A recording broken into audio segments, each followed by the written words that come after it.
नमस्कार साथियों, स्वागत है आप सभी का आपके अपने YouTube channel the unique educators पे। मैं वनिता भारद्वाज लेके आई हूँ आप सभी के लिए एक बहुत ही महत्वपूर्ण टॉपिक, जिसमें आज हम बात करने वाले हैं राजस्थान का जो फरवरी मंथ का जितना भी करंट है उन सभी के बारे में। छोटी मोटी न्यूमोनिक्स और जो हमारा साइंटिफिक मेथड है कोरिलेशन का मेथड, उनसे चीज़ों को कोरिलेट करके याद करने की कोशिश करेंगे। तो शुरुआत करते हैं आज के सेशन की, जिसमें सबसे पहले हम बात करेंगे जो प्रमुख युद्धाभ्यास जो फरवरी मंथ में हुए थे उन सभी के बारे में। सबसे पहले है धर्मगोर्जियन वार्षिक सैन्य अभ्यास जो आयोजित हुआ है, वो कौन से संस्करण का है? ये 5वां संस्करण है जो इस बार आयोजित हुआ है। ठीक है, किस किस के मध्य आयोजित हुआ है? भारतीय थल सेना और जो जापानी थल सेना है उन दोनों के बीच ये संस्करण आयोजित हुआ है। हुआ कहाँ पे है? ये बीकानेर में हुआ है, और बीकानेर में भी कौन सी जगह पे? महाजन फील्ड फायरिंग रेंज, वहाँ पे इसका आयोजन हुआ है। ठीक है, फिर हम बात करते हैं नेक्स्ट अभ्यास, जिसमें है वायु शक्ति 2024। ये किस किस के मध्य हुआ है? ये भारतीय वायुसेना का त्रिवार्षिक अभ्यास है। ठीक है, मतलब 3 वर्षों में एक बार होने वाला ये अभ्यास है, और भारतीय जो हमारी वायुसेना है उसी के मध्य होता है ये। ठीक है, फिर हम बात करते हैं ये हुआ कहाँ पे है? इसका आयोजन हुआ है जैसलमेर में, और जैसलमेर में भी कहाँ पे? पोखरण एयर टू ग्राउंड जो रेंज है वहाँ पे इसका आयोजन हुआ है। ठीक है, फिर हम बात करते हैं नेक्स्ट है जो इम्पोर्टेंट अवार्ड्स हैं उनको देख लेते हैं। सबसे पहले है अवार्ड्स पर्यटन सर्वेक्षण पुरस्कार। ये किसको दिया गया है? राजस्थान पर्यटन विभाग को, जो कहाँ पे है? ये जो उदयपुर में है उसको दिया गया है। और क्यों दिया गया है? ये माउंट आबू जो सर्वश्रेष्ठ दर्शनीय सड़क स्थलों की श्रेणी में इसको ये अवार्ड दिया गया है। ठीक है, अब हम बात करते हैं जो इम्पोर्टेंट महोत्सव है उनके बारे में। सबसे पहले है माही महोत्सव। ठीक है, अब ये आयोजन कहाँ पे हुआ है माही महोत्सव का? इसका आयोजन हुआ है बांसवाड़ा में, और बांसवाड़ा को हम क्या कहते हैं? सिटी ऑफ 100 आइसलैंड इसको कहा जाता है, जिसका 15 से 17 फरवरी 2024 को आयोजन हुआ था। और इसमें अब ये जो आयोजन हुआ है उसमें मिस्टर माही का अवार्ड और मिस माही का अवार्ड दिया जाता है। तो मिस्टर माही का अवार्ड मिला है हर्षवर्धन सिंह राठौड़, जो कहाँ से है? बांसवाड़ा से है, और जो खुशी मराठा है उनको मिस माही का अवार्ड दिया गया है। ठीक है, फिर हम बात करते हैं नेक्स्ट है जिसमें मरु महोत्सव, ये जिसका आयोजन हुआ है कहाँ पे? पोखरण जैसलमेर में इसका आयोजन हुआ है, और 21 से 24 फरवरी को इसका आयोजन हुआ था। और इसमें मिस मूमल का खिताब किसको मिला है? पारुल विजय को। मिस जो मिस्टर पोखरण है उसका अवार्ड मिला है अभिषेक छगानी, जो कहाँ से है? फलोदी से है। मिस्टर डेजर्ट का अवार्ड मिला है श्रीकांत व्यास को। मिसेज जैसलमेर का अवार्ड मिला है मरुधर कंवर को। मिस पोखरण का अवार्ड मिला है अंतिमा जो खत्री है, वो कहाँ से है? पोखरण से। इनको ये अवार्ड दिया गया है। ठीक है, फिर हम बात करते हैं नेक्स्ट से इम्पोर्टेंट जो योजनाएं हैं उनके बारे में देख लेते हैं। सबसे पहले है 12वां इंडिया स्टोन मार्ट 2024 है, उसका आयोजन कहाँ पे हुआ है? तो JECC जयपुर, इसमें इसका आयोजन हुआ है। उद्घाटन किया था जो हमारे मुख्यमंत्री हैं, नवनिर्वाचित मुख्यमंत्री जिनका नाम है भजनलाल शर्मा, उनके द्वारा इसका उद्घाटन किया गया है। और इसका आयोजन मतलब किन किन ने मिलकर इसका आयोजन किया था, तो वो देख लेते हैं। Centre of development of stone, और जो रिको है वो, और फिक्की जो फेडरेशन ऑफ इंडिया है उसके द्वारा, मतलब इनके सहयोग से इसका आयोजन किया गया है। ठीक है, फिर हम बात करते हैं नेक्स्ट योजना है हमारी PM किसान सम्मान निधि योजना। तो हमें पता है भाई ये जो योजना है वो तो पहले से ही चली आ रही है, जो किसानों को 6,000 रुपये दिए जाते हैं ना, तो मतलब 3 किस्तों में 2-2 हज़ार रुपये, 6,000 रुपये दिए जाते हैं। बट अब क्या किया है, जो भजनलाल शर्मा जी जो है हमारे मुख्यमंत्री जी, उनके द्वारा 6,000 से बढ़ाकर इस आय को कितना कर दिया गया है? 8,000 इसको कर दिया गया है। ठीक है, वार्षिक जो घोषणा इन्होंने कर दी है। फिर हम बात करते हैं राष्ट्रीय बागवानी शिखर सम्मेलन, जिसका आयोजन कहाँ पे हुआ है? राजस्थान कृषि अनुसंधान संस्थान, जो कहाँ पे है? दुर्गापुरा, उसमें इसका आयोजन हुआ है। ठीक है, फिर हम बात करते हैं नेक्स्ट योजना की। नेक्स्ट योजना है पार्वती कालीसिंध चंबल पूर्वी राजस्थान नहर लिंक परियोजना, जिसको हम PKC ERCP भी कह सकते हैं। मतलब पार्वती कालीसिंध और Chambal eastern Rajasthan connecting link, और ये P से परियोजना। ठीक है, तो इसमें हुआ क्या है भाई, ये योजना क्यों इम्पोर्टेंट हुई है, क्योंकि इसको अब जो केंद्र सरकार है उसके अधीन कर दिया गया। भाई अब केंद्र सरकार के अधीन करे हो तो इसका क्या मतलब हुआ, अब जो इसका जितना भी खर्चा होगा ना उसका 90% तो कौन देगी, सेंट्रल गवर्नमेंट देगी, और 10% है वो जो स्टेट गवर्नमेंट्स हैं वो इसको देगी। तो अब इसमें हम देख लेते हैं, हाल ही में राजस्थान और जो मध्य प्रदेश है उन दोनों की सरकारों ने केंद्रीय जल शक्ति मंत्रालय है उनके साथ क्या किया है, एक एग्रीमेंट किया है, एक समझौता किया है जिस पे हस्ताक्षर कर दिए इन्होंने। जो क्या है, इसका क्या है, संशोधित रूप है, ये जो योजना है इसका संशोधित रूप है। इसमें होगा क्या कि जो सेंटर की नदी जोड़ो परियोजना है, जो सेंट्रल गवर्नमेंट में चल रही है ना नदी जोड़ो परियोजना, उसके तहत इसको शामिल कर लिया गया है, जिसमें 90% जो इसका खर्चा होगा वो सेंट्रल गवर्नमेंट देगी। ठीक है, इसके लिए सुप्रीम कोर्ट ने समझौते पर मुहर भी लगा दी, मतलब सुप्रीम कोर्ट की भी इसको हामी क्या है, मिल गई है।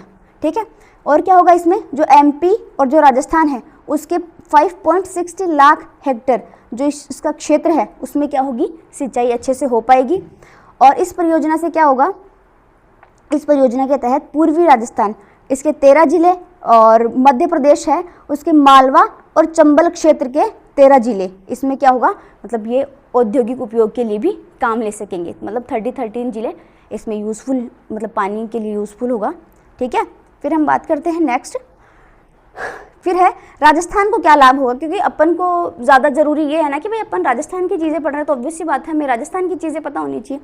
तो राजस्थान को क्या मिलेगा, 2.80 लाख हेक्टेयर भूमि इनको सिंचाई के लिए मिल जाएगी, मतलब सिंचाई के लिए पानी मिल जाएगा। और 25 लाख जो किसान परिवार है उनको सिंचाई का पानी, और जो 40% आबादी है उसके लिए पेयजल, मतलब 25 लाख जो परिवार है उनको तो सिंचाई, मतलब पेड़ पौधों में डालने के लिए, जो सब्जी खेत वगैरह हैं उनमें डालने के लिए, और जो 40% आबादी है राजस्थान की उसके लिए पानी पीने का पानी भी यूज़फुल होगा। ठीक है, और इसमें क्या होगा, 32 बांध भरे जाएंगे और 26 जो बांध हैं उनका पुनरुद्धार किया जाएगा। ठीक है, फिर हम बात करते हैं नेक्स्ट क्वेश्चन की। नेक्स्ट जो योजना है वो है अमृत भारत स्टेशन योजना। अब इसमें क्या होगा, इसमें 41,000 करोड़ रुपए, पैसे कितने लगेंगे, 41,000 करोड़ रुपए में हमसे पूछ सकते हैं ना, जैसे मतलब ये जो परियोजना है इसमें ये ऑप्शंस हैं और इनके बारे में लिख देंगे भाई इतने करोड़ रुपए और है, इसमें ये काम होगा। तो वो सारी चीज़ें क्या होती हैं, हमसे क्वेश्चंस में ऑप्शंस डाल के पूछे जाते हैं, तो उनमें भाई पूछ सकते हैं भाई कितने पैसे लगे हैं, तो 41,000 करोड़ रुपए इसमें पैसे लगे हैं। और 554 जो रेलवे स्टेशन हैं उनका कायाकल्प किया जाएगा, कायाकल्प इन द सेंस कि उनको मॉडिफाई किया जाएगा। ठीक है, फिर है इस योजना के तहत 21 जो स्टेशन हैं उनका पुनर्विकास किया जाएगा। ठीक है, फिर हम बात करते हैं नेक्स्ट है प्रधानमंत्री सूर्योदय योजना। अब इसमें क्या है, सूर्योदय योजना में ये घोषणा हुई थी 22 जनवरी 2024 को, और 1 करोड़ घरों की जो छत है उन पर रूफटॉप जो सोलर पैनल्स होते हैं वो लगाए जाएंगे। अब इसको कैसे याद करेंगे, लाइक 22 जनवरी को क्या हुआ था, हमें पता है कि जो राम मंदिर है वहाँ पे राम जी विराजमान हुए थे। उसी दिन क्या है, ये जो सूर्योदय योजना है प्रधानमंत्री जी है हमारे नरेंद्र मोदी जी, उनके द्वारा इसकी शुरुआत करी गई थी। ठीक है, तो 1 करोड़ घरों में सोलर पैनल इसमें लगाए जाएंगे। ठीक है, फिर हम बात करते हैं नेक्स्ट क्वेश्चन। नेक्स्ट है अभियान, जो इम्पोर्टेंट अभियान फरवरी मंथ में हुए हैं वो देख लेते हैं। ऑपरेशन जो स्माइल है उसकी शुरुआत हुई है। अब ऑपरेशन स्माइल है क्या, ये क्या है ऑपरेशन स्माइल, इसमें होगा क्या, जो राजस्थान के सभी क्या है पुलिस जो रेंज है और ये जो आयुक्तालय हैं उनमें जो ट्रांसजेंडर्स होते हैं ना, तो ट्रांसजेंडर्स के साथ मतलब एक हीन भावना के तौर पे लोग देखते हैं, तो उस हीन भावना की तरीके से ना देखे लोग, मतलब जैसे नॉर्मल लोग हैं उन्हीं की तरह उनको भी ट्रीट किया जाए। तो उस चीज़ के लिए कि भाई लोग उनको मतलब जो और लोग हैं उनको जागरूक करें कि भाई आप ऐसा उनके साथ ना करें, और मतलब कानूनी अधिकारों के प्रति उनको जागरूक करें। ठीक है, तो ये संवेदनशील व्यवहार के लिए इसकी शुरुआत की गई है। फिर हम बात करते हैं नेक्स्ट है हमारे लिए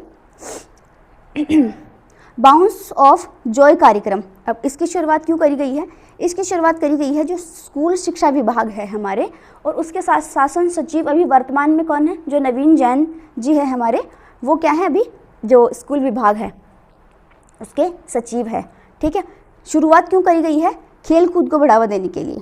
किसको बढ़ावा देने के लिए, खेल कूद को बढ़ावा देने के लिए। किस किस के बीच में एग्रीमेंट हुआ है, ये एग्रीमेंट हुआ है स्कूल शिक्षा विभाग और स्टेयर्स फाउंडेशन, जो स्टेयर्स फाउंडेशन है वो दोनों मिलके इस कार्यक्रम की शुरुआत करे हैं, बाउंस ऑफ जॉय कार्यक्रम। ठीक है, फिर हम बात करते हैं नेक्स्ट क्वेश्चन की। फिर हम बात करते हैं नेक्स्ट अभियान है सुरक्षित स्कूल सुरक्षित राजस्थान अभियान। ये जो मतलब पहले से इसकी शुरुआत हो रखी है, अभी नहीं इसकी शुरुआत नहीं है, बट इसकी शुरुआत पहले से हो रखी है। और इसमें होगा क्या, जो नो बैग डे मनाया जाता है उसकी जो तीसरी किस्त है, किस्त जिसको अपन नहीं बोल सकते, तीसरा फेज़ जिसको बोल सकते हैं, जहाँ जैसे किस्त तो वो होती है ना पैसे वगैरह देने वाली किस्त, तो इसकी क्या है अंतिम फेज़ शुरू किया गया है। ठीक है, तो 3 फरवरी को जो नो बैग डे है उसका अंतिम चरण शुरू किया गया है। इसमें होता क्या था कि भाई बच्चों को शनिवार के दिन बैग नहीं लाना होता था, और जो मतलब बैड टच के बारे में बच्चों को समझाना, वो सारी चीज़ें इसमें किस में होती थी, इसी में। और सरकारी स्कूल में जो बच्चे पढ़ते थे, सरकारी स्कूल में जो अध्ययनरत बच्चे हैं, उनको जागरूक करने के लिए ये वाली चीज़ है वो शुरुआत करी गई थी। इसका लास्ट चरण है ये। ठीक है, फिर हम बात करते हैं नेक्स्ट है हमारे लिए जो राजस्थान राज्य महाधिवक्ता है, वो नियुक्त करे गए हैं राजेंद्र प्रसाद गुप्ता, जिनको हम राज्य महाधिवक्ता के रूप में नियुक्त किया गया है। किसके द्वारा, राज्यपाल है हमारे कलराज मिश्र, उनके द्वारा नियुक्त किया गया है। और जो राजस्थान हाईकोर्ट है उसके 42वें मुख्य न्यायाधीश नियुक्त हुए हैं, जिनका नाम है M श्रीवास्तव, मनिंद्र मोहन श्रीवास्तव। ये भागवत गलत लिख गया यहाँ पे, थोड़ा टाइपिंग मिस्टेक हो गई। तो M श्रीवास्तव, मनिंद्र मोहन श्रीवास्तव, जिन्होंने क्या है हिंदी में क्या है शपथ ली है। ठीक है, और कलराज मिश्र ने इनको शपथ दिलाई है, क्योंकि हमारी क्या है राज्यपाल है। कुछ और अन्य इम्पोर्टेंट तथ्य देख लेते हैं। जैसे अभी हमें पता है कि भाई जो हमारा राज्यसभा है वो क्या है, एक स्थायी सदन है। पर्टिकुलर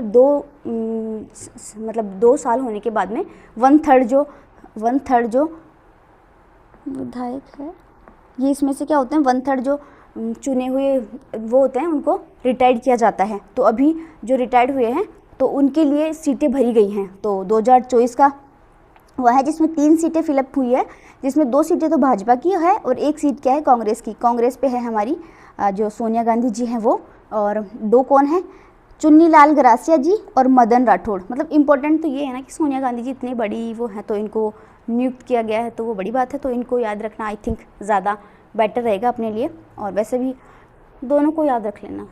ठीक है, फिर है सूर्य नमस्कार अनिवार्य। ये क्या है, अनिवार्य कर दिया गया है। जो सूर्य नमस्कार हम करते हैं सुबह सुबह, तो वो वाली चीज़ सबके लिए अनिवार्य कर दी गई है। अब एक तो होता है कि भाई हम सरकारी स्कूलों के लिए अनिवार्य करें, बट इसमें क्या है, सरकारी स्कूल और जो निजी स्कूल है, सभी सरकारी स्कूल और जो सभी निजी स्कूल है, ठीक है, उनके द्वारा क्या है ये वो कर दिया गया है, नेसेसरी कर दिया गया है। 10 मिनट तक सूर्य नमस्कार डेली जो प्रार्थना सभा होती है उसमें करी जाएगी।